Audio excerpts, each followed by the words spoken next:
करें शुरू। सब तो पहला तुहाडा सारिਆਂ ਦਾ बहुत-बहुत धन्यवाद प्रिंट मीडिया तो इलैक्ट्रॉनिक मीडिया तो सोशल मीडिया के जिन्ने भी मंचां तो तुसीं इत्थे पहुंचे हो।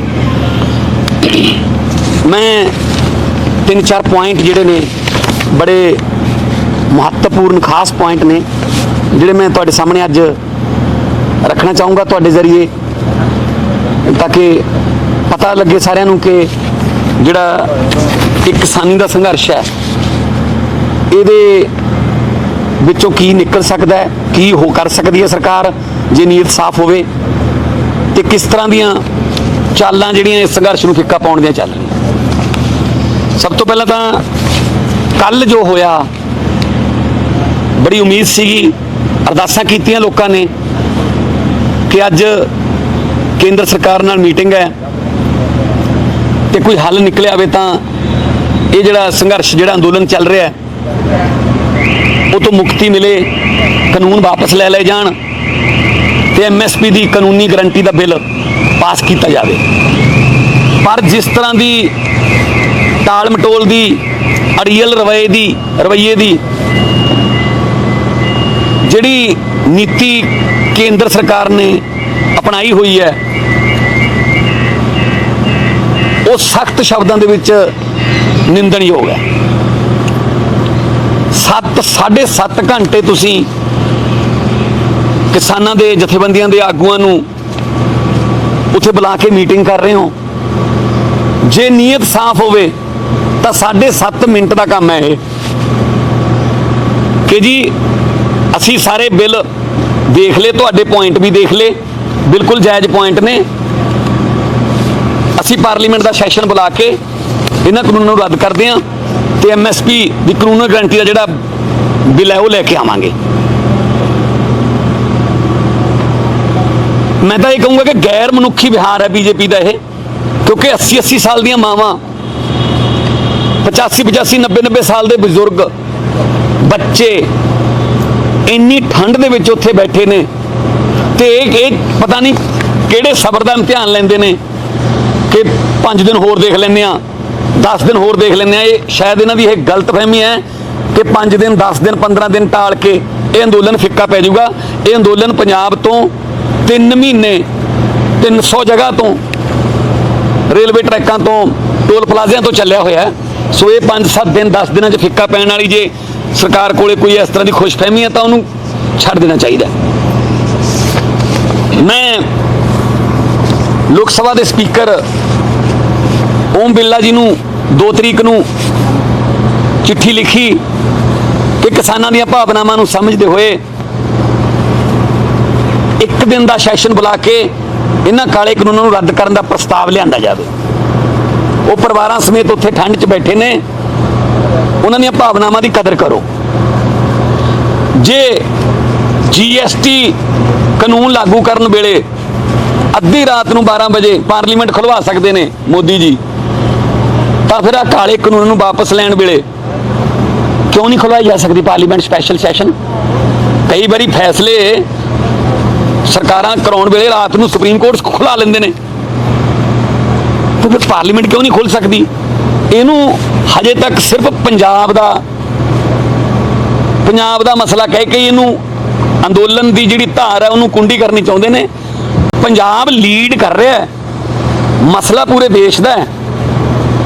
आज़ादी वेले पंजाब ने लीड किया सी, आज़ादी पूरे मुल्क नूं मिली सी। बिल्कुल उस तरह खेती के इन्हां कानूनां दे विरुद्ध पंजाब लीड कर रहा है। इन्हां कानूनां तो निजात, इन्हां कानूनां तो आज़ादी पूरे मुल्क के किसानों नूं मिलूगी। सो हिस्टरी अपने आप नूं रिपीट कर रही है। देखो जिहड़े किसानां दा अंदोलन है उहदे विच होर भी तरह तरह के देखो शरारती अंसर भी किसान आप पहरा रख रहे हैं, शरारती अंसर भी फड़े गए हैं। किवें ना किवें इस अंदोलन नूं विषे तो मंजिल तो भटकाउण दीयां चालां चल रहे हैं। बेहद शर्मनाक गल है। ये BJP सरकार की एक गल तुसीं नोट की हो, ये CA ते NRC कानून बना के मुसलमानों नूं कहंदे हजे तुहानूं इस कानून की समझ नहीं आई, तुहानूं समझावांगे तो बहुत फायदे ने। ਇਹ GST ਦਾ ਕਾਨੂੰਨ ਲਾਗੂ ਕਰਕੇ ਵਪਾਰੀਆਂ ਨੂੰ ਕਹਿੰਦੇ ਹਜੇ ਤੁਹਾਨੂੰ ਇਸ ਕਾਨੂੰਨ ਦੀ ਸਮਝ ਨਹੀਂ ਆਈ, ਤੁਹਾਨੂੰ ਸਮਝਾਵਾਂਗੇ ਤਾਂ ਬਹੁਤ ਫਾਇਦੇ ਨੇ। ਇਹ ਨੋਟਬੰਦੀ ਲਾਗੂ ਕਰਕੇ ਲੋਕਾਂ ਨੂੰ ਕਹਿੰਦੇ ਹਜੇ ਤੁਹਾਨੂੰ ਇਹ ਨੋਟਬੰਦੀ ਦੇ ਕਾਨੂੰਨ ਦੀ ਸਮਝ ਨਹੀਂ ਆਈ, ਇਹਦੇ ਬਹੁਤ ਫਾਇਦੇ ਨੇ, ਤੁਹਾਨੂੰ ਸਮਝਾਵਾਂਗੇ। ਇਹ ਖੇਤੀ ਦੇ ਕਾਨੂੰਨ ਲਾਗੂ ਕਰਕੇ ਕਿਸਾਨਾਂ ਨੂੰ ਕਹੀ ਜਾਂਦੇ ਨੇ ਹਜੇ ਤੁਹਾਨੂੰ ਸਮਝ ਨਹੀਂ ਆਈ, ਤੁਹਾਨੂੰ ਸਮਝਾਵਾਂਗੇ, ਇਹਦੇ ਬਹੁਤ ਫਾਇਦੇ ਨੇ। ਇਹ ਕਿਸੇ ਹੋਰ ਗ੍ਰਹਿ ਤੋਂ ਆਏ ਨੇ ਜੀ, ਜਾਂ ਅਸੀਂ ਕਿਸੇ ਹੋਰ ਗ੍ਰਹਿ ਤੋਂ ਆਏ ਹਾਂ ਕਿ ਸਾਨੂੰ ਸਮਝ ਨਹੀਂ ਆ ਰਹੀ? How dare they are. ਪ੍ਰਧਾਨ ਮੰਤਰੀ ਜਾਂ ਉਹਨਾਂ ਦੇ BJP ਦੇ ਜਿੰਨੇ ਵੀ ਲੀਡਰ ਨੇ, ਉਹਨਾਂ ਨੇ ਕਦੇ ਵੀ ਇਹ ਨਹੀਂ ਕਿਹਾ ਕਿ ਕਾਨੂੰਨ ਵਾਪਸ ਲੈ ਸਕਦੇ ਹਾਂ, ਹਮੇਸ਼ਾ ਤਾਰੀਫ ਕਰਦੇ ਨੇ। ਦੂਜੇ ਪਾਸੇ ਬਾਰਡਰ ਤੇ ਬਾਰਡਰ ਸਿਕਿਉਰਿਟੀ ਫੋਰਸ ਲਾਤੀ, ਉਹ ਬਾਰਡਰ ਪਾਕਿਸਤਾਨ ਦਾ, ਚਾਈਨਾ ਦਾ ਨਹੀਂ ਹੈਗਾ। ਬਾਰਡਰ ਸਿਕਿਉਰਿਟੀ ਫੋਰਸ ਬਾਰਡਰ ਵਾਸਤੇ ਬਣੀ ਹੈ, ਨਾ ਕੋਈ ਹਰਿਆਣੇ ਤੇ ਦਿੱਲੀ ਦੇ ਬਾਰਡਰਾਂ ਵਾਸਤੇ ਬਣੀ ਹੈ। ਉੱਥੇ ਫੌਜ ਲਾ ਰਹੇ ਨੇ, ਡਬਲ ਟ੍ਰਿਪਲ ਫੌਜ ਦੀ ਗਿਣਤੀ ਕਰਤੀ, ਦੂਜੇ ਪਾਸੇ ਬੁਲਾ ਰਹੇ ਨੇ। ਸੋ ਮਨ 'ਚ ਕੁਝ ਹੋਰ ਹੈ, ਜ਼ੁਬਾਨ ਤੇ ਕੁਝ ਹੋਰ ਹੈ, ਨੀਅਤ ਸਾਫ਼ ਨਹੀਂ ਹੈਗੀ, ਨੀਅਤ ਖੋਟੀ ਹੈ। ਸੋ ਇਸ ਕਰਕੇ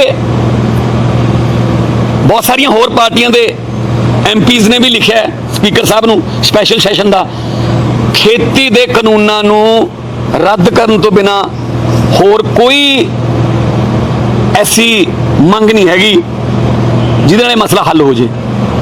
ਸੋ ਖੇਤੀ ਦੇ ਕਾਨੂੰਨ ਵਾਪਸ ਲਓ।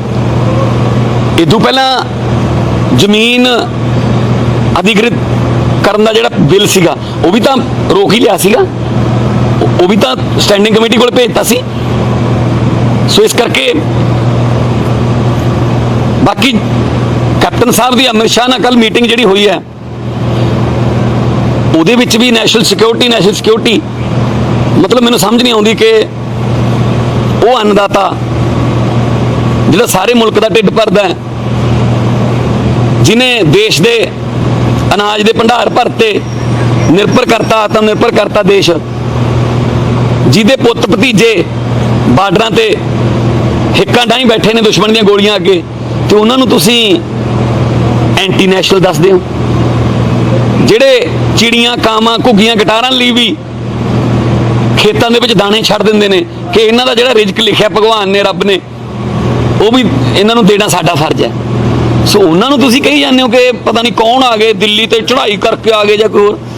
ਜਿਸ ਤਰੀਕੇ ਨਾਲ ਰੋਕਿਆ ਉਹਨਾਂ ਨੂੰ, ਦੇਖੋ ਪੰਜਾਬ ਤੋਂ ਦਿੱਲੀ ਨੂੰ ਜੇ ਜਾਣਾ ਹੋਵੇ, ਹਰਿਆਣੇ ਦਾ ਇੱਕ ਬਾਰਡਰ ਪੈਂਦਾ, ਜਾਂ ਸ਼ੰਭੂ ਵਾਲਾ ਬਾਰਡਰ ਪੈਂਦਾ, ਜਾਂ ਖਨੌਰੀ ਵਾਲਾ ਬਾਰਡਰ ਪੈਂਦਾ, ਜਾਂ ਭੇਵੇ ਵਾਲਾ ਬਾਰਡਰ ਪੈਂਦਾ, ਡੱਬਵਾਲੀ ਵਾਲਾ ਬਾਰਡਰ ਹੈ, ਟੋਹਾਣੇ ਵਾਲਾ ਬਾਰਡਰ ਹੈ। ਪਰ ਜਿਹੜੇ ਸੰਘਰਸ਼ੀ ਯੋਧੇ, ਜਿਹੜੇ ਅੰਦੋਲਨਕਾਰੀ ਉੱਥੇ ਪਹੁੰਚੇ ਨੇ ਦਿੱਲੀ, ਉਹ 7 ਬਾਰਡਰ ਪਾਰ ਕਰਕੇ ਗਏ ਨੇ।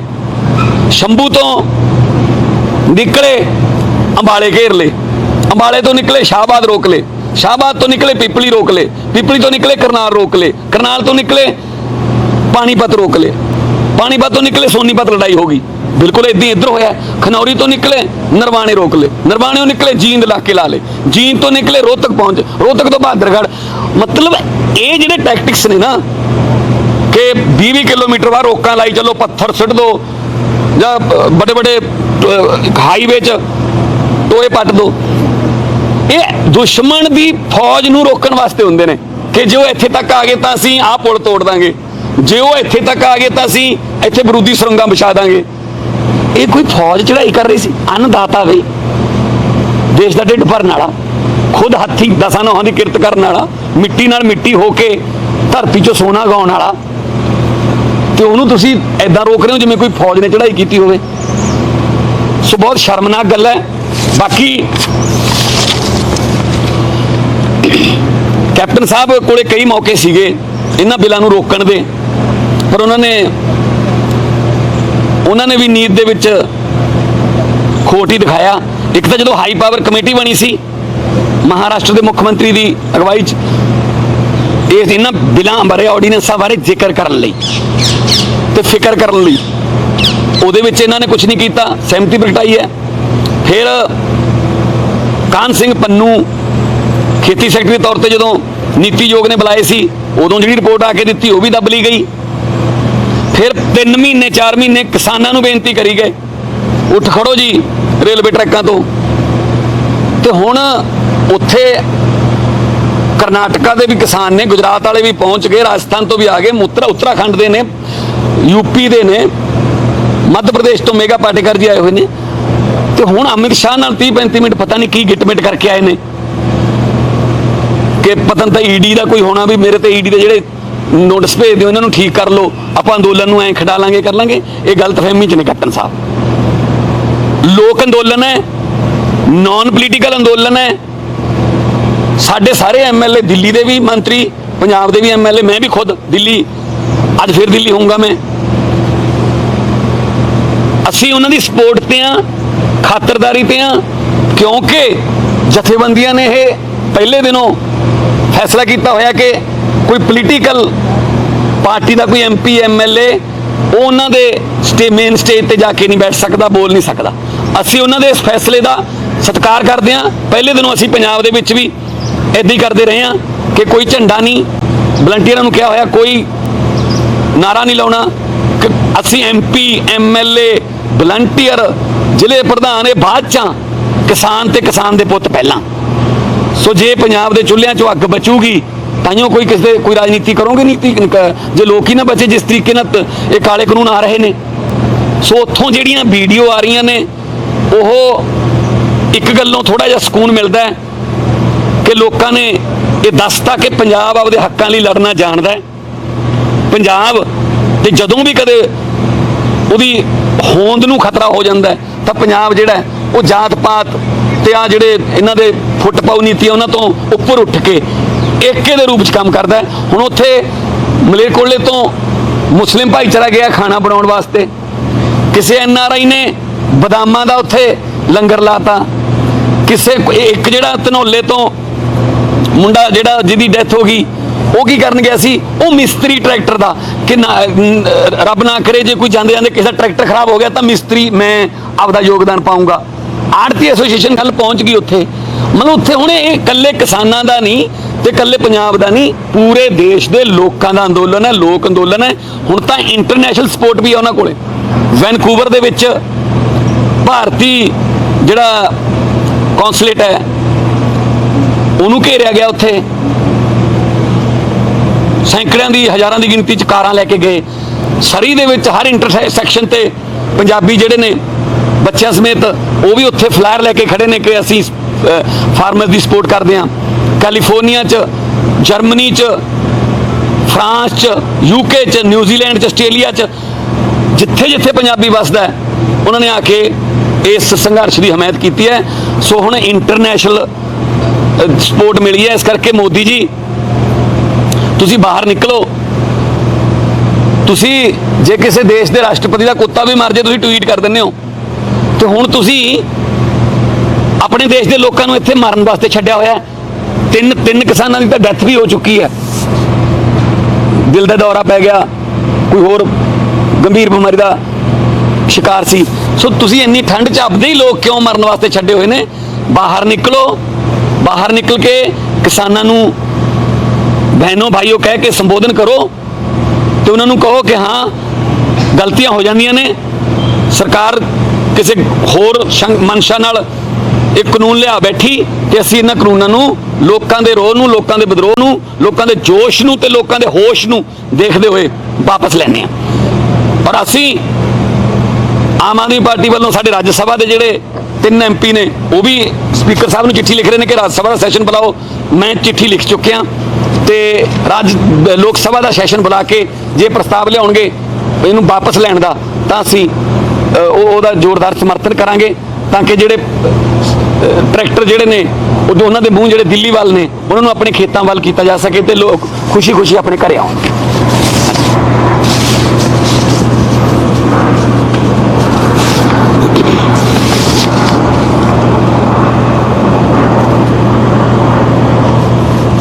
ਕੋਈ ਹੋਰ ਕਿਸੇ ਦਾ ਸਵਾਲ ਕੋਈ ਹੋਵੇ? ਇੱਕ ਮਿੰਟ ਪਹਿਲਾਂ ਇੱਕ ਸਵਾਲ ਹੈ। ਮੋਦੀ ਸਾਹਿਬ ਦੀ ਮੈਂ ਲਾਈਵ ਚੈਟ ਚੱਲ ਰਹੀ ਸੀਗੀ, ਉਹਦੇ 'ਚ ਇਹ ਕਿਹਾ ਕਿ ਅਗਲੇ ਹਫਤੇ ਵੈਕਸੀਨ ਤਿਆਰ ਹੋ ਜਾਏਗੀ ਤੇ ਆਲ ਪਾਰਟੀ ਮੀਟਿੰਗ 'ਚ ਡਿਸਕਸ ਕਰਾਂਗੇ ਬੁਲਾ ਕੇ, ਤੇ ਕਿਸਾਨਾਂ ਵਾਲੇ ਮੁੱਦੇ ਦੀ ਪੂਰੀ ਆਲ ਪਾਰਟੀ ਮੀਟਿੰਗ। ਮੈਂ ਉਹੀ ਤਾਂ ਕਹਿਣਾ ਜੀ, ਦੇਖੋ ਲੋਕਾਂ ਨੂੰ ਤਾਂ ਕਰੋਨੇ ਤੋਂ ਡਰਾ ਰੱਖਿਆ ਹੈ, ਬਾਹਰ ਨਾ ਨਿਕਲੋ। ਤੇ ਆਪ ਬਿਹਾਰ ਦੀਆਂ ਚੋਣਾਂ ਵੇਲੇ ਕਿੱਡੀਆਂ ਰੈਲੀਆਂ, ਹੈਦਰਾਬਾਦ ਦੀਆਂ ਮਿਊਨਿਸਪਲ ਕਾਰਪੋਰੇਸ਼ਨ ਦੀਆਂ ਚੋਣਾਂ ਵੇਲੇ ਅਮਿਤ ਸ਼ਾਹ ਰੋਡ ਸ਼ੋਅ ਕਰ ਰਿਹਾ ਲੱਖਾਂ ਬੰਦਿਆਂ ਦਾ। ਤੇ ਹੁਣ ਵੈਕਸੀਨ ਵਾਸਤੇ ਆਲ ਪਾਰਟੀ ਮੀਟਿੰਗ ਕਹਿੰਦੇ ਬੁਲਾ ਲਾਂਗੇ। ਪਰ ਕਰੋਨਾ ਨਾਲੋਂ ਵੀ ਜ਼ਿਆਦਾ ਖਤਰਨਾਕ ਕਿਸਾਨਾਂ ਲਈ ਜਿਹੜੇ ਕਾਨੂੰਨ ਨੇ ਉਹਨਾਂ ਵਾਸਤੇ ਕੁਝ ਨਹੀਂ। ਸੋ ਅਸੀਂ ਤਾਂ ਇਹ ਕਹਾਂਗੇ ਕਿ ਇਸ ਵਕਤ ਬਾਕੀ ਸਭ ਸੈਕੰਡਰੀ ਕਰ ਦਿਓ, ਪ੍ਰਾਇਮਰੀ ਤੇ ਪਹਿਲੇ ਨੰਬਰ ਤੇ ਇਹ ਅੰਦੋਲਨ ਦੇ ਮੁੱਦੇ, ਇਹ ਅੰਦੋਲਨ 'ਚ ਲੋਕਾਂ ਦਾ ਜੋਸ਼ ਦੇਖੋ, ਤਾਂ ਕਿ ਜਿਹੜੀ ਸਰਕਾਰ ਹੈ ਉਹ ਲੋਕਾਂ ਦੇ ਦੁਆਰਾ ਚੁਣੀ ਜਾਂਦੀ ਹੈ ਤੇ ਉਹ ਲੋਕਾਂ ਲਈ ਹੀ ਕੰਮ ਕਰਨਾ ਚਾਹੀਦਾ ਹੈ, ਨਾ ਕਿ ਏਸੀ ਕਮਰਿਆਂ 'ਚ ਬਹਿ ਕੇ ਕਾਨੂੰਨ ਬਣਾ ਕੇ ਬਾਅਦ 'ਚ ਕਹਿ ਦੋ ਆ ਜਾਓ ਤੁਹਾਡੇ ਨਾਲ ਗੱਲ ਕਰਦੇ ਹਾਂ, ਸਮਝਾਉਂਦੇ ਹਾਂ। ਤੁਸੀਂ ਭ੍ਰਮਿਤ ਲੋਕ ਨਹੀਂ ਹੈਗੇ, ਭ੍ਰਮਿਤ ਕਿਸਾਨ ਨਹੀਂ ਹੈਗੇ ਕਿਸੇ ਭਰਮ 'ਚ। ਭਰਮ ਦੇ ਵਿੱਚ ਬੀਜੇਪੀ ਜ਼ਰੂਰ ਹੈ, ਉਹਨਾਂ ਨੂੰ ਇਹ ਭਰਮ ਹੈ ਸ਼ਾਇਦ ਇਹਨਾਂ ਨੂੰ ਅਸੀਂ ਐਂ ਪਹਿਲਾਂ ਵਾਂਗੂ ਖਤਮ ਕਰ ਲਾਂਗੇ ਜਿਵੇਂ ਹੋਰ ਕਾਨੂੰਨ ਲਾਗੂ ਕਰਵਾਏ ਨੇ। ਪਰ ਇਹ ਕਾਨੂੰਨ ਜਿਹੜਾ ਹੈ ਇਹ 'ਚ ਪੰਜਾਬ ਦੀ ਹੋਂਦ ਦਾ ਸਵਾਲ ਆ ਗਿਆ। ਜ਼ਮੀਨ ਮਾਂ ਕਹਿੰਦਾ ਕਿਸਾਨ ਨੂੰ, ਜ਼ਮੀਨ ਨੂੰ, ਉਸ ਜ਼ਮੀਨ ਤੇ ਜੇ ਕੋਈ ਇਸ ਤਰ੍ਹਾਂ ਦੇ ਕਾਨੂੰਨ ਬਣਾ ਕੇ ਕੋਈ ਅੱਖ ਰੱਖੂਗਾ ਵੀ ਉਹਨੂੰ ਹਥਿਆਉਣ ਦੀ, ਤਾਂ ਫਿਰ ਕਿਸਾਨ ਜਿਹੜਾ ਉਹ ਸਭ ਕੁਝ ਵਾਰਨ ਲਈ ਤਿਆਰ ਹੈ। ਤੇ ਭਾਈਚਾਰਕ ਸਾਂਝ ਦੇਖਣ ਨੂੰ ਮਿਲ ਰਹੀ ਹੈ। ਔਰ ਮੈਂ ਕਿਸਾਨ ਜਥੇਬੰਦੀਆਂ ਨੂੰ ਤੇ ਉਹਨਾਂ ਦੇ ਜਿੰਨੇ ਵੀ ਕਿਸਾਨ ਭਰਾ ਉੱਥੇ ਬੈਠੇ ਨੇ, ਕਿਉਂਕਿ ਇਹ ਪੋਲੀਟੀਕਲ ਅੰਦੋਲਨ ਨਹੀਂ ਹੈਗਾ ਤੇ ਉਹਨਾਂ ਦਾ ਹੀ ਫੈਸਲਾ ਹੈ, ਪਰ ਫਿਰ ਵੀ ਅਸੀਂ ਸੇਵਾ ਭਾਵ ਦੇ ਵਿੱਚ ਕੋਈ ਅਸੀਂ ਕਮੀ ਨਹੀਂ ਛੱਡਾਂਗੇ। ਦਿੱਲੀ ਸਰਕਾਰ ਵੱਲੋਂ ਬਾਰਡਰ ਤੇ ਪਾਣੀ ਦੀ ਸਪਲਾਈ, ਮੋਬਾਈਲ ਡਿਸਪੈਂਸਰੀਆਂ, ਐਂਬੂਲੈਂਸਿਸ, ਦਵਾਈਆਂ, ਮਾਸਕ, ਸੈਨੀਟਾਈਜ਼ਰ, ਰੋਟੀ ਪਾਣੀ, ਜੋ ਵੀ ਉਹਨਾਂ ਨੂੰ ਚਾਹੀਦਾ ਹੋਊਗਾ ਸਾਡੇ ਨਾਲ ਉਹ ਸੰਪਰਕ ਕਰਦੇ ਨੇ, ਹਰ ਰੋਜ਼ ਅਸੀਂ ਪਹੁੰਚਾਉਂਦੇ ਹਾਂ ਤੇ ਅਸੀਂ ਇਹ ਕਰਦੇ ਰਹਾਂਗੇ। ਬਿਲਕੁਲ ਗੈਰ ਰਾਜਨੀਤਿਕ, ਕੋਈ ਅਸੀਂ ਇਹਦਾ ਕੋਈ ਲਾਹਾ ਜਾਂ ਕੋਈ ਸਿਆਸੀ ਲਾਹਾ ਜਾਂ ਕੋਈ ਹੋਰ ਅਸੀਂ ਸੋਚ ਨਹੀਂ ਸਕਦੇ। ਮਾਨ ਸਾਹਿਬ, ਸ਼੍ਰੋਮਣੀ ਅਕਾਲੀ ਦਲ ਕਹਿ ਰਹੇ ਕਿ ਅਸੀਂ ਹੋਰ ਆਪੋਜੀਸ਼ਨ ਪਾਰਟੀਆਂ ਨੂੰ ਇਕੱਠੇ ਕਰ ਰਹੇ ਹਾਂ, ਤੁਸੀਂ ਕਿਸ ਤਰ੍ਹਾਂ ਦੇਖਦੇ ਹੋ? ਕਿਉਂਕਿ ਵਫਦ ਕਹਿ ਰਹੇ ਕਿ ਮਮਤਾ ਬੈਨਰਜੀ ਨੂੰ ਮਿਲਣੇ ਜਾ ਰਹੇ ਹਾਂ ਆਪਾਂ, ਉਸ ਤੋਂ ਬਾਅਦ ਜਿਹੜੇ ਮਹਾਰਾਸ਼ਟਰ ਦੀ ਸ਼ਿਵ ਸੈਨਾ ਉਹਨੂੰ ਮਿਲਾਂਗੇ ਤੇ ਇਸ ਮੁੱਦੇ ਤੇ ਇਕੱਠਾ ਕਰ ਰਹੇ ਹਾਂ ਸਾਰਿਆਂ ਨੂੰ। ਆਮ ਆਦਮੀ ਪਾਰਟੀ ਕਿਸ ਤਰ੍ਹਾਂ ਦੇਖਦੀ ਹੈ? ਦੇਖੋ, ਪਹਿਲੀ ਗੱਲ ਤਾਂ ਇਹ ਹੈ, ਸ਼੍ਰੋਮਣੀ ਅਕਾਲੀ ਦਲ ਤਾਂ ਪਹਿਲਾਂ 3 ਮਹੀਨੇ ਤਾਂ ਸਮਝਾਉਂਦਾ ਰਿਹਾ ਕਿ ਬਿੱਲ ਬਹੁਤ ਵਧੀਆ ਨੇ, ਜਦੋਂ ਇਕੱਠੇ ਕਰਨੇ ਸੀ ਉਹ ਤਾਂ ਕੀਤੇ ਨਹੀਂ। ਸ਼੍ਰੋਮਣੀ ਅਕਾਲੀ ਦਲ ਆਪ ਹੀ ਇਕੱਠੇ ਹੋ ਜਾਣ ਸਾਰੇ, ਉਹ ਇਸ ਗੱਲ ਦੀ ਉਹ ਨਾ ਕਰਨ ਕਿ ਅਸੀਂ ਸਾਰੇ ਦੇਸ਼ 'ਚੋਂ ਹੁਣ ਕੋਈ ਮੂਵਮੈਂਟ ਖੜੀ ਕਰ ਦੇਂਗੇ। ਬਾਦਲ ਸਾਹਿਬ ਨੇ ਕੱਲ ਅਵਾਰਡ ਵਾਪਸ ਕੀਤੇ ਆ। ਮੈਂ ਕਹਿੰਦਾ ਕਿ ਅਵਾਰਡ ਵਾਪਸ ਕਰਨ ਦੀ ਬਜਾਏ ਕਾਨੂੰਨ ਵਾਪਸ ਕਰਾਉਣ ਲਈ, ਜੇ ਉਸ ਵੇਲੇ ਜੂਨ 5 ਦੇ ਵਿੱਚ ਨੂੰ ਜਦੋਂ ਇਹ ਆਰਡੀਨੈਂਸ ਆਇਆ, ਉਦੋਂ ਬਾਦਲ ਸਾਹਿਬ ਕਿਤੇ ਉੱਥੇ ਜਾ ਕੇ ਦਿੱਲੀ ਮੋਦੀ ਜੀ ਨੂੰ ਮਿਲ ਲੈਂਦੇ ਤੇ ਕਹਿੰਦੇ ਵੀ ਨਹੀਂ ਇਹ ਨਹੀਂ ਕਰ ਸਕਦਾ ਲਾਗੂ, ਤਾਂ ਸ਼ਾਇਦ ਬਾਦਲ ਸਾਹਿਬ ਨੂੰ ਅਵਾਰਡ ਵੀ ਨਹੀਂ ਵਾਪਸ ਕਰਨਾ ਪੈਣਾ ਸੀ ਤੇ ਲੋਕਾਂ ਨੂੰ ਵੀ ਆਹ ਦਿਨ ਨਹੀਂ ਦੇਖਣੇ ਪੈਣੇ ਸੀ। ਜਾਨ ਮਾਲ ਦਾ ਜਿਹੜਾ ਨੁਕਸਾਨ ਹੋਈ ਜਾਂਦਾ ਉਹ ਹੋਣਾ ਨਹੀਂ ਸੀ। ਇਹਦੇ ਵਾਸਤੇ ਜੋ ਉਹ ਸਭ ਤੋਂ ਵੱਧ ਜ਼ਿੰਮੇਵਾਰ ਅਕਾਲੀ ਦਲ ਵਾਲੇ ਨੇ, ਜਿਹੜੇ ਐਨਡੀਏ 'ਚ ਰਹਿ ਕੇ ਇਹਨਾਂ ਬਿੱਲਾਂ ਦੀ ਤਾਰੀਫ ਕਰਦੇ ਰਹੇ, ਫਿਰ ਲੋਕਾਂ ਦੇ ਸੰਘਰਸ਼ ਮੂਹਰੇ ਉਹਨਾਂ ਨੂੰ ਗੋਡੇ ਟੇਕਣੇ ਪਏ। ਸਾਹਿਬ, ਸ਼ਰਾਰਤੀ ਅਨਸਰ ਪਕੜੇ ਗਏ ਹੈ ਦਿੱਲੀ ਦੇ ਵਿੱਚ, ਜਿਹੜੇ ਧਰਨੇ ਦੇ ਵਿੱਚ ਬਹੁਤ ਆ ਰਹੇ ਸੀ, ਉਹਨਾਂ ਨੂੰ ਛਡਾਉਣ ਵਾਸਤੇ ਉੱਥੋਂ ਦੀ ਪੁਲਿਸ ਆ ਰਹੀ ਹੈ, ਕਿਵੇਂ ਦੇਖੋ ਸਰਕਾਰ ਫੋਰਦੀ। ਦੇਖੋ ਫਿਰ ਇੱਥੋਂ ਸਿੱਧ ਹੁੰਦਾ ਨਾ ਕਿ ਉਹ ਆਪ ਭੇਜ ਰਹੀ ਹੈ, ਸਰਕਾਰ ਪੁਲਿਸ ਆਪ ਭੇਜ ਰਹੀ ਹੈ ਉਹਨਾਂ ਦੇ ਵਿੱਚ ਕੋਈ ਸ਼ਰਾਰਤੀ ਅਨਸਰ, ਤਾਂ ਕਿ ਇਹਨਾਂ ਦੇ ਜਿਹੜੇ ਸੰਘਰਸ਼ ਦਾ ਮੂੰਹ ਜਿਹੜਾ ਹੈ ਉਹ ਕਿਸੇ ਹੋਰ ਪਾਸੇ ਨੂੰ ਮੋੜਿਆ ਜਾ ਸਕੇ। ਪਰ ਮੈਂ ਇਸ ਗੱਲੋਂ ਵੀ ਤੁਹਾਨੂੰ ਯਾਦ ਵੀ ਕਰਾਉਣਾ ਚਾਹੁੰਦਾ, ਔਰ ਮੈਂ ਉਹਨਾਂ ਅੰਦੋਲਨਕਾਰੀਆਂ ਦਾ ਧੰਨਵਾਦ ਵੀ ਕਰਨਾ ਚਾਹੁੰਦਾ ਕਿ 3 ਮਹੀਨੇ 300 ਜਗ੍ਹਾ ਤੇ ਪੰਜਾਬ 'ਚ ਬੈਠੇ ਰਹੇ ਨੇ। ਰੋੜਾ ਜਾਂ ਪੱਥਰ ਤਾਂ ਵੱਡੀ ਗੱਲ ਹੈ, ਕੋਈ ਛੋਟਾ ਜਿਹਾ ਕੰਕਰ ਵੀ ਉਛਲਿਆ ਇੱਥੇ। ਫਿਰ ਜਦੋਂ ਪੰਜਾਬ ਤੋਂ ਹਰਿਆਣੇ ਨੂੰ ਗਏ ਤਾਂ ਅਥਰੂ ਗੈਸ ਦੇ ਗੋਲੇ ਕਿੱਧਰਲੇ ਪਾਸਿਓਂ ਆਏ? ਹਰਿਆਣਾ ਪੁਲਿਸ ਵੱਲੋਂ, ਇਧਰੋਂ ਤਾਂ ਨਹੀਂ ਆਇਆ ਨਾ ਕੋਈ। ਮੈਂ ਤਾਂ ਇਹ ਕਹਿੰਦਾ ਕਿਸਾਨਾਂ ਦੇ ਤਾਂ ਪਹਿਲੀ ਰੋ ਕੇ ਅਥਰੂ ਖਤਮ ਹੋਏ ਪਏ ਨੇ ਅੱਖਾਂ 'ਚੋਂ। ਅਥਰੂ ਗੈਸ ਦੇ ਗੋਲੇ ਛੱਡ ਕੇ ਕਿਹੜੇ ਅਥਰੂ ਇਹਨਾਂ ਦੀਆਂ ਅੱਖਾਂ 'ਚੋਂ ਕੱਢਣ ਨੂੰ ਫਿਰਦੇ ਹੋਣ? ਕਰਜ਼ੇ ਥੱਲੇ ਪਿਆ, ਰੋਜ਼ ਖੁਦਕੁਸ਼ੀਆਂ ਦਾ ਸਿਲਸਿਲਾ ਚੱਲ ਰਿਹਾ ਤੇ ਤੁਸੀਂ ਉਹਨੂੰ ਅਥਰੂ ਗੈਸ ਨਾਲ ਰੋਕਣ ਦੀ ਕੋਸ਼ਿਸ਼ ਕਰ ਰਹੇ ਹੋ। ਸੋ ਜਿਹੜੇ ਮਿੱਟੀ 'ਚੋਂ ਸੋਨਾ ਗਾ ਲੈਂਦੇ ਨੇ, ਉਹਨਾਂ ਨੂੰ ਆਪਦੇ ਹੱਕਾਂ ਲਈ ਲੜਨਾ ਆਉਂਦਾ ਜੀ।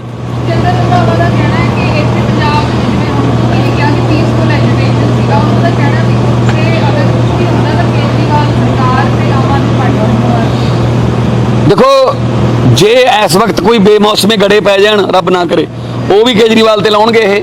ਜੇ ਜ਼ਿਆਦਾ ਗਰਮੀ ਪੈ ਜੇ ਉਹ ਵੀ ਕੇਜਰੀਵਾਲ ਕਰਕੇ ਹੈ, ਜੇ ਜ਼ਿਆਦਾ ਠੰਡ ਪੈ ਜੇ ਉਹ ਵੀ ਕੇਜਰੀਵਾਲ ਕਰਕੇ ਹੈ। ਸੋ ਉਹ ਤਾਂ ਦਿੱਲੀ ਦੇ ਬਾਰਡਰਾਂ ਤੇ ਬੈਠੇ ਨੇ, ਅਸੀਂ ਤਾਂ ਉਹਨਾਂ ਦੀ ਸੇਵਾ ਭਾਵ ਨਾਲ ਸੇਵਾ ਕਰ ਰਹੇ ਹਾਂ। ਉਹਨਾਂ ਨੂੰ ਜੋ ਚਾਹੀਦਾ ਜ਼ਰੂਰੀ ਜਿਹੜੀਆਂ ਚੀਜ਼ਾਂ ਉਹ ਅਸੀਂ ਪ੍ਰੋਵਾਈਡ ਕਰਾ ਰਹੇ ਹਾਂ। ਅਸੀਂ ਕਿਉਂ ਸ਼ਾਂਤੀ ਖਰਾਬ ਕਰਾਂਗੇ ਜੀ ਉਹਨਾਂ ਦੀ? ਅਸੀਂ ਖੁਦ ਕਹਿੰਦੇ ਹਾਂ ਕਿ ਸ਼ਾਂਤੀਪੂਰਵਕ ਸੰਘਰਸ਼ ਹੈ। ਸਾਥੋਂ ਜੇਲ੍ਹਾਂ ਵਾਸਤੇ ਉਹਨਾਂ ਨੇ 9 ਸਟੇਡੀਅਮਾਂ ਦੀ ਪਰਮਿਸ਼ਨ ਮੰਗੀ ਸੀ ਕਿ ਜੇਲ੍ਹਾਂ ਬਣਾਵਾਂਗੇ। ਕੀ ਗੱਲ ਕੋਈ ਫੌਜ ਚੜ ਕੇ ਆ ਰਹੀ ਸੀ? ਕੋਈ ਜੰਗੀ ਕੈਦੀ ਰੱਖਣੇ ਸੀ ਉੱਥੇ? ਤਾਂ ਅਸੀਂ ਕਿਹਾ ਵੀ ਜਦੋਂ ਸ਼ਾਂਤੀਪੂਰਨ ਸੰਘਰਸ਼ ਹੈ ਉਹਨਾਂ ਦਾ, ਸੰਵਿਧਾਨ 'ਚ ਉਹਨਾਂ ਨੂੰ ਹੱਕ ਹੈ, ਉਹ ਕਰ ਸਕਦੇ ਨੇ, ਤਾਂ ਅਸੀਂ ਜੇਲ੍ਹਾਂ ਬਣਾਉਣ ਦੀ ਇਜਾਜ਼ਤ ਨਹੀਂ ਦਿੱਤੀ। ਉਹ ਤੋਂ ਬਾਅਦ ਬਸ ਇਹ ਦੋ ਅਕਾਲੀ ਦਲ, ਕਾਂਗਰਸ, ਬੀਜੇਪੀ ਸਾਰੇ ਕੇਜਰੀਵਾਲ ਦੇ ਪਿੱਛੇ ਪੈ ਗਏ। ਤਾਂ ਸਾਡੀ ਤਾਂ ਆਪਦੀ ਪਾਰਟੀ ਅੰਦੋਲਨ 'ਚੋਂ ਨਿਕਲੀ ਹੈ ਜੀ, ਐਂਟੀ ਕਰਪਸ਼ਨ ਮੂਵਮੈਂਟ 'ਚੋਂ ਨਿਕਲੀ ਹੈ। ਉੱਥੇ ਵੀ ਕੋਸ਼ਿਸ਼ਾਂ ਹੋਈਆਂ ਸੀ ਕਿ ਇਹ ਸੰਘਰਸ਼ ਨੂੰ ਕੋਈ ਹੋਰ ਰੂਪ ਦਿੱਤਾ ਜਾਵੇ, ਪਰ ਜਦੋਂ ਲੋਕ ਆਪ ਮੂਹਰੇ ਲੱਗੇ ਹੋਣ ਫਿਰ ਇਸ ਤਰ੍ਹਾਂ ਦੀ ਕੋਈ ਚਾਲ ਇਹਨਾਂ ਦੀ ਕੋਈ ਸ਼ਰਾਰਤੀ ਅੰਸਰ ਭੇਜਣ ਦੀ ਜਾਂ ਕੋਈ ਹੋਰ ਇਹ ਕਾਮਯਾਬ ਨਹੀਂ ਹੋ ਸਕਦਾ। ਸਰ ਕੁਝ ਬਾਲੀਵੁੱਡ ਦੇ ਕਲਾਕਾਰ ਵੀ ਖਿਲਾਫਤ ਕਰ ਰਹੇ ਨੇ ਕਿਸਾਨੀ ਦੀ ਟਵੀਟ ਵਾਰ ਚੱਲ ਰਹੀ ਹੈ ਇਸ ਵਕਤ ਕ੍ਰਿਕਟ ਨੌਟ ਕਰਕੇ ਕਹਿੰਦੇ ਨੇ ਕਿ 100 ਰੁਪਏ 'ਚ ਬੀਬੀਆਂ ਜਿਹੜੀਆਂ ਉਹ ਆਉਂਦੀਆਂ ਕਿਰਾਏ ਤੇ। ਤੁਸੀਂ ਕਿਸ ਤਰੀਕੇ ਨਾਲ ਦੇਖਦੇ ਹੋ ਕਿਸਾਨੀ ਦੇ ਖਿਲਾਫ ਇੱਕ ਆਰਐਸਐਸ ਦੀ ਬੀਜੇਪੀ ਦੀ ਭਾਸ਼ਾ ਬੋਲੀ ਜਾ ਰਹੀ ਹੈ ਹਿੰਦੀ 'ਚ? देखिए, कंगना रनौत ने जो ट्वीट किया एक बुजुर्ग महिला के लिए कि वो 100 रुपया दिहाड़ी पर आती हैं, बहुत ही अपमानजनक, बहुत ही शर्मनाक है। एक लेडी के खिलाफ बोल रही है, और उस माता ने जो जवाब दिया उससे तो मतलब मैं कह सकता हूं कि बहुत तसल्ली मिली दिल को। उसने कहा कि मैं 100 रुपये की नहीं, तू मेरे साथ खेत में आके काम कर, तुझे 5-7 रुपए ज़्यादा दूंगी। मतलब एक 80-85 साल की महिला के लिए आप ऐसे अपने बैठ के एसी बंगलों में आप बयान दे रहे हैं, शर्म आनी चाहिए। और जितना भी इसका विरोध किया जाए उतना कम है।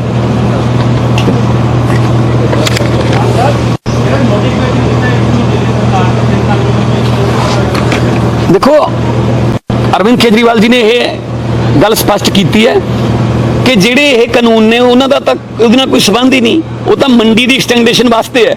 ਪਰ ਇਹ ਹਰ ਵਕਤ ਕੇਜਰੀਵਾਲ ਮੈਂ ਪਹਿਲਾਂ ਵੀ ਕਿਹਾ, ਜਿਹੜੇ ਕੈਪਟਨ ਸਾਹਿਬ ਨੇ ਉਹ ਬੀਜੇਪੀ ਦੇ ਮੁੱਖ ਮੰਤਰੀ ਨੇ, ਜੋ ਦਿੱਲੀ ਗਏ ਨੇ, ਅਮਿਤ ਸ਼ਾਹ ਨੇ ਬੁਲਾਇਆ, ਨਾ ਤਾਂ ਆਪਦੀ ਹਾਈ ਕਮਾਂਡ ਨੂੰ ਮਿਲੇ, ਨਾ ਸੋਨੀਆ ਗਾਂਧੀ ਨੂੰ ਪ੍ਰਧਾਨ ਨੂੰ ਵੀ ਕੀ ਕਹਿਣਾ ਕੀ ਗੱਲ ਕਰੀਏ, ਸਿੱਧੇ ਗਏ ਔਰ ਸਿੱਧੇ ਹੀ ਵਾਪਸ ਆਏ ਨੇ। ਪਤਾ ਨਹੀਂ ਕੀ ਗਿਟਮਿਟ ਕਰਕੇ ਆਏ ਨੇ। ਆ ਕੇ ਉਹਨਾਂ ਦਾ ਫਰਜ਼ ਬਣਦਾ ਸੀ ਦੱਸਣਾ ਕਿ ਆਹ ਗੱਲ ਹੋਈ ਆ ਅਮਿਤ ਸ਼ਾਹ ਨਾਲ। ਆ ਕੇ ਸਿਰਫ ਇਹ ਦੱਸਿਆ ਜੀ ਨੈਸ਼ਨਲ ਸਿਕਿਉਰਿਟੀ ਦਾ ਮਾਮਲਾ ਬਣ ਜਾਊਗਾ, ਇਹਨੂੰ ਜਿਹੜਾ ਛੇਤੀ ਹੱਲ ਕਰ ਦਿਓ। ਮੈਨੂੰ ਨਹੀਂ ਸਮਝ ਆਉਂਦੀ ਕਿ ਕੈਪਟਨ ਸਾਹਿਬ ਹਰ ਗੱਲ 'ਚ ਕਿਸਾਨਾਂ ਦੇ ਅੰਦੋਲਨ ਦੀ ਬਾਰੇ ਗੱਲ ਕਰਦੇ ਹੋਏ ਕਦੇ ਪਾਕਿਸਤਾਨ ਕਦੇ ਨੈਸ਼ਨਲ ਸਿਕਿਉਰਿਟੀ ਕਿਉਂ ਵਿੱਚ ਲੈ ਆਉਂਦੇ ਆ। ਸੋ ਕਿਤੇ ਨਾ ਕਿਤੇ ਇਹ ਨਹੀਂ ਜੀ, ਨੋ, ਅਸੀਂ ਕਲੀਅਰ ਕਰਤਾ। ਅਸੀਂ ਤਾਂ 12 ਅਕਤੂਬਰ 2020 ਨੂੰ ਪਹਿਲੀ ਵਾਰ ਪੰਜਾਬ ਦੇ ਸਾਰੇ ਐਮਐਲਏ, ਦਿੱਲੀ ਦੇ ਮੰਤਰੀ, ਅਰਵਿੰਦ ਕੇਜਰੀਵਾਲ ਜੀ ਖੁਦ ਜੰਤਰ ਮੰਤਰ ਤੇ ਧਰਨਾ ਦੇ ਕੇ ਕਿਹਾ ਸੀ ਕਾਨੂੰਨ ਵਾਪਸ ਲਓ। ਸੋ ਅਸੀਂ ਅੱਜ ਵੀ ਕਹਿੰਦੇ ਆ ਇਹ ਕਾਨੂੰਨ ਵਾਪਸ ਲਓ। ਮੈਂ ਸਪੀਕਰ ਸਾਹਿਬ ਨੂੰ ਚਿੱਠੀ ਲਿਖੀ ਹੈ, ਸਪੈਸ਼ਲ ਅਧੀਰ ਰੰਜਨ ਚੌਧਰੀ ਜੀ ਨੇ ਲਿਖੀ ਹੈ, ਹੋਰ ਵੀ ਐਮਪੀਆਂ ਨੇ ਲਿਖੀ ਹੈ ਕਿ ਇੱਕ ਦਿਨ ਦਾ ਸੈਸ਼ਨ ਬੁਲਾ ਲਓ, ਇਹ ਕਾਨੂੰਨ ਵਾਪਸ ਲੈ ਲਓ, ਅਸੀਂ ਤੁਹਾਡਾ ਸਮਰਥਨ ਕਰਾਂਗੇ। ਤੁਸੀਂ ਇਹ ਗੱਲ ਵੀ ਐਡਮਿਟ ਕਰ ਲਓ कि साथों गलती होगी, जिमें कानून पास कराए ने, जो इस कानून के पक्ष में हाँ कहें, जो इस पक्ष में नहीं है ना कहें, हाँ वालों की जीत हुई, हाँ वालों की जीत आए हैं, इदा धक्के नाल पास कराए ने। की लोड़ पई सी, किहड़ी एमरजेंसी आई सी कि जिहड़े कानून कोरोना की आफत दे विच जिहड़ा एक पास कराने पै गए।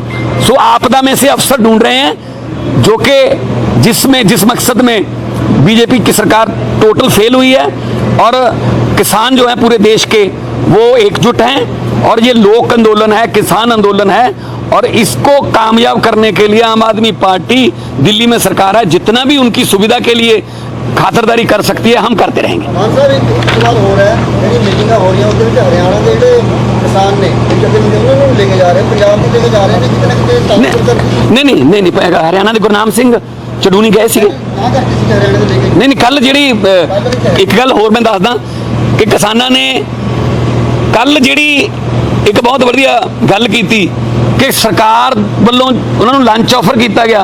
ਉਹ ਕਹਿੰਦੇ ਅਸੀਂ ਤੁਹਾਡਾ ਨਮਕ ਨਹੀਂ ਖਾਣਾ, ਅਸੀਂ ਤਾਂ ਆਪਣਾ ਲੰਗਰ ਲੈ ਕੇ ਆਏ ਆ। ਕੱਲ ਉੱਥੇ ਚੰਡੂਣੀ ਸਾਹਿਬ ਹੀ ਗੁਰਨਾਮ ਸਿੰਘ ਜੀ ਜਿਹੜੇ ਹਰਿਆਣਾ ਦੇ ਪ੍ਰਧਾਨ ਨੇ, ਤੇ ਉਹਨਾਂ ਨੇ ਉਹ ਥੱਲੇ ਬਹਿ ਕੇ ਰੋਟੀ ਖਾ ਰਹੇ ਸੀ। ਸੋ ਉਹਨਾਂ ਨੇ ਦੱਸਤਾ ਇਹ ਕਿ ਅਸੀਂ ਭੁੱਖੇ ਨਹੀਂ ਮਰਦੇ, ਕਿਤੇ ਸੋਚੋ ਅਸੀਂ ਥੋੜੀ ਰੋਟੀ ਖਾਣ ਆਏ ਆ ਜਾਂ ਅਸੀਂ ਥੋੜੀ ਚਾਹ ਪੀਣ ਆਏ ਆ। ਅਸੀਂ ਅੰਨਦਾਤਾ ਹਾਂ, ਅਸੀਂ ਜੇ ਲੋਕਾਂ ਵਾਸਤੇ ਉਗਾ ਸਕਦੇ ਹਾਂ, ਆਪਦੇ ਵਾਸਤੇ ਵੀ ਉਗਾ ਸਕਦੇ ਹਾਂ। ਸੋ ਇਸ ਗੱਲ ਤੋਂ ਸਮਝਣਾ ਚਾਹੀਦਾ ਹੈ ਮੋਦੀ ਸਰਕਾਰ ਨੂੰ ਕਿ ਉਹ ਏਸੀ ਕਮਰਿਆਂ 'ਚ ਵਧੀਆ ਪਲੇਟਾਂ 'ਚ ਜਾਂ ਚਾਂਦੀ ਦੇ ਚਮਚਿਆਂ ਨਾਲ ਰੋਟੀ ਖਾਣ ਵਾਲੇ ਨਹੀਂ ਹੈਗੇ। ਉਹ 2 ਰੋਟੀਆਂ ਤੇ ਗੰਢਾ ਧਰ ਕੇ ਤੇ 4 ਧਰ ਕੇ ਰੋਟੀ ਖਾਣ ਵਾਲੇ ਨੇ। ਉਹ ਗਰਾਊਂਡ 'ਚੋਂ ਨਿਕਲੇ ਹੋਏ ਨੇ, ਜ਼ੀਰੋ ਗਰਾਊਂਡ ਤੋਂ ਜੀ। ਮੀਟਿੰਗ ਕਰਦੇ ਆ, ਉਹ ਕਹਿੰਦੇ ਕਿ ਕੇਂਦਰ ਨਾਲ ਜਿਹੜੀ ਕਿਸਾਨੀ ਲੜਾਈ ਹੈ ਪੰਜਾਬ ਨਾਲ ਲੜਾਈ ਨਹੀਂ। ਕੈਪਟਨ ਸਾਹਿਬ ਤਾਂ ਜੀ ਕੀ ਕਹਿ ਸਕਦੇ ਆ, ਉਹ ਹੁਣ ਕਹਿੰਦੇ ਪੰਜਾਬ ਨਾਲ ਕੋਈ ਲੜਾਈ ਨਹੀਂ ਹੈ, ਕੇਂਦਰ ਨਾਲ ਲੜਾਈ ਹੈ। ਤੇ ਲੜਨਾ ਕੀ ਨੇ ਫਿਰ? ਹੈੱਡ ਕੌਣ ਹੈ ਸਟੇਟ ਦਾ? ਮੁੱਖ ਮੰਤਰੀ ਕੌਣ ਹੈ? ਤੇ ਉਹਨਾਂ ਨੂੰ ਨਾਲ ਜਾਣਾ ਚਾਹੀਦਾ ਨਾ ਕਿ ਚਲੋ ਜੀ ਨਾਲ ਆਓ ਆਪਾਂ ਗੱਲ ਕਰਦੇ ਹਾਂ। ਹੋਰ ਮੁੱਖ ਮੰਤਰੀ ਨੂੰ ਉਹ ਬੁਲਾਉਂਦੇ ਵੀ ਆਓ ਆਪਾਂ ਗੱਲ ਕਰੀਏ। ਕਾਂਗਰਸ ਦੇ ਮੁੱਖ ਅਸ਼ੋਕ ਗਹਿਲੋਤ ਰਾਜਸਥਾਨ ਤੋਂ, ਛੱਤੀਸਗੜ੍ਹ ਤੋਂ ਬੁਲਾਓ ਉਹਨਾਂ ਨੂੰ, ਗੱਲ ਕਰੋ ਵੀ ਆਓ ਭਾਈ ਇਹ ਸਾਡੇ ਕਿਸਾਨਾਂ ਦਾ ਮੁੱਦਾ ਹੈ, ਅਸੀਂ ਹੱਲ ਕਰਾਉਣਾ ਹੈ। ਉਹ ਕੈਪਟਨ ਸਾਹਿਬ ਨੇ ਤਾਂ ਲਾਵਾਰ ਛੱਡਤੇ ਕਿਸਾਨ ਕਿ ਜਾਓ ਉੱਥੇ ਧੱਕੇ ਖਾਓ, ਉੱਥੇ ਠੰਡ 'ਚ ਮਰੋ, ਹੈ ਜੀ, ਬਦੀਨ ਹੋ। ਸੋ ਇਹ ਜ਼ਿੰਮੇਵਾਰੀ ਜਿਹੜੀ ਉਹਨਾਂ ਨੂੰ ਨਿਭਾਉਣੀ ਚਾਹੀਦੀ ਸੀ, ਕੈਪਟਨ ਸਾਹਿਬ ਨੇ ਨਹੀਂ ਨਿਭਾਈ। ਕਿਉਂਕਿ ਉਹ ਆਪਣੇ ਫਾਰਮ ਹਾਊਸ ਦੇ ਵਿੱਚ ਬੈਠੇ ਨੇ, ਇੱਥੋਂ ਸਿੱਧੇ ਜਾਂਦੇ ਨੇ ਹੈਲੀਕਾਪਟਰ ਅਮਿਤ ਸ਼ਾਹ ਕੋਲੇ, ਅਮਿਤ ਸ਼ਾਹ ਕੋਲੋਂ ਵਾਪਸ ਆ ਜਾਂਦੇ ਨੇ।